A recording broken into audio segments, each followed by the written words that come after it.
આજે નવરાત્રીનો પહેલો દિવસ છે અને ખરેખર બહુ જોરદાર પોપટ થઈ ગયો છે મારો ના ભાઈનો. જો ખાલી તું ક્યાંક હું કહું બોલ. ના તું કઈ દે ભાઈ એવું થયું છે કે અમારે જે હાઈવે ઉપર એક પાર્ટી પ્લોટમાં જવાનું હતું ગરબા રમવા માટે. અચ્છા. પણ સીન એવો થઈ ગયો છે કે પાસ બાસ બધું સેટિંગ થઈ ગયું હતું. મામાના છોકરા જોડે પાસ મંગાયા હતા.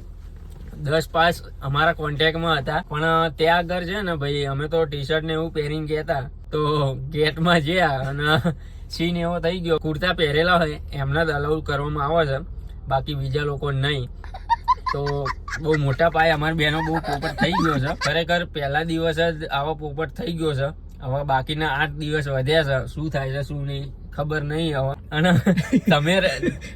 અને તમે જો તો આ વસ્તુ ધ્યાન આપજો. હા, નકર ભાઈ આવું થાય. ચમક કુર્તો પહેરેલો હોય, આપણે ગરબા ગાવાના હોય બરોબર, કુર્તો પહેરેલો તો જ અલાઉ કરે એવું હોય તો બધું ક્લિયર કરીને જજો ભાઈ, નકર ખરેખર તમારો પણ પોપટ થઈ જશે.